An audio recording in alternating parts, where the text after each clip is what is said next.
Ash Riker waited 15 years to become a Star Trek captain, but is still waiting for his biggest promotion. William Riker's Star Trek journey is one of Starfleet's longest-running and most beloved success stories, yet it's also a strangely incomplete one. From his days as the ambitious first officer aboard the USS Enterprise D to his eventual command of the USS Titan, Riker's evolution mirrored Star Trek's own growth from a 1980s revival series to a sprawling, multi-decade universe.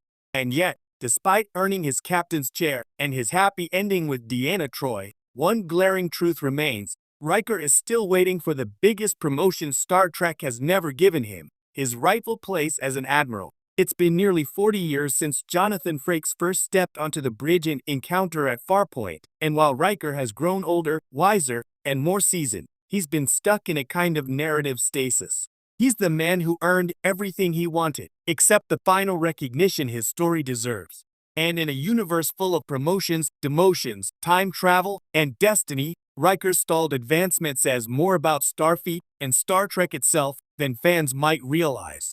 The reluctant first officer. When Star Trek: The Next Generation began, Commander William T. Riker was instantly established as the new archetype of a Starfleet officer. Charismatic, decisive, and unafraid to challenge authority, even Captain Picard himself, Riker embodied the next step in Starfleet's evolution. He was younger and more dynamic than Kirk, more emotionally aware than Spock, and more grounded than most of the original crew. But Riker's defining trait wasn't just his leadership, it was his restraint. From the very first season, Riker was painted as a man capable of command, but unwilling to rush toward it. When Captain Picard offered him advice about pursuing his own command, Riker famously responded that he wasn't in a hurry to leave the Enterprise. That became his pattern for 15 years, a man who could easily take the captain's chair but chose to stay exactly where he was, honing his sense of purpose instead of chasing rank. This character trait made Riker unique among Starfleet officers. He wasn't motivated by ambition in the traditional sense. He was motivated by loyalty to his crew, his captain, and to the mission of exploration itself. In a military organization where promotion often equals progress, Riker's refusal to move on became a fascinating form of rebellion. Why Riker turned down promotion again and again? Throughout The Next Generation, Riker was offered multiple commands. Starfleet saw his potential early on, offering him ships like the USS Ares, the USS Melbourne, and even others that could have cemented his name in history. But he turned them all down, each time with a deeper sense of conviction that he wasn't ready to leave the Enterprise D. The reason wasn't fear, it was philosophy. Riker believed in earning his command on his own terms. Serving under Picard wasn't about playing it safe, it was about learning from one of Starfleet's greatest captains. Every mission, every diplomatic encounter, every brush with the Borg was a masterclass in leadership. Ironically, his loyalty also became a curse.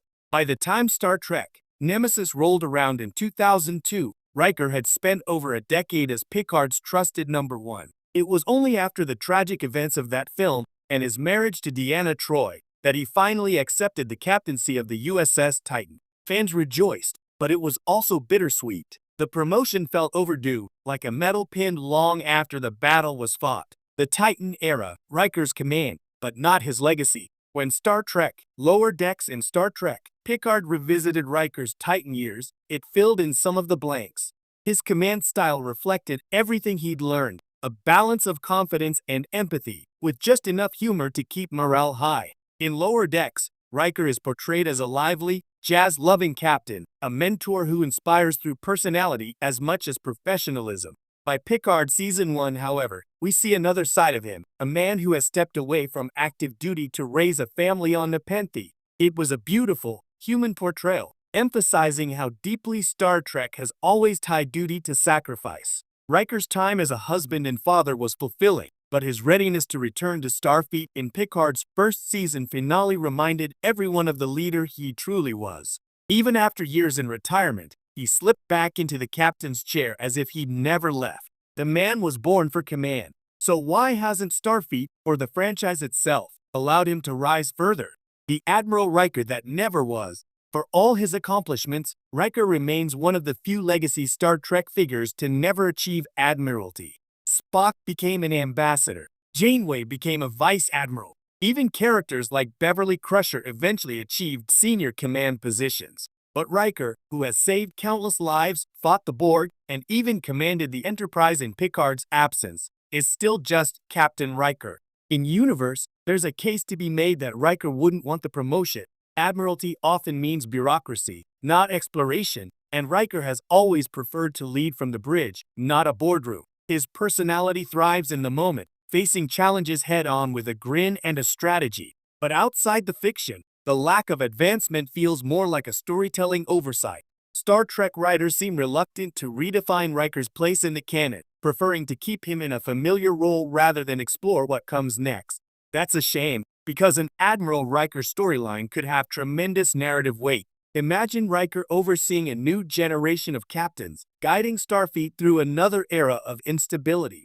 His empathy, his experience with both diplomacy and war, and his ability to think unconventionally make him the perfect symbol of Starfleet's moral center. If anyone deserves to be the spiritual successor to Picard, not just as a man, but as an institution, it's Will Riker. The promotion that Star Trek needs. In many ways, Riker's unfinished arc mirrors Star Trek's own. The franchise has spent decades wrestling with its identity, torn between nostalgia and innovation.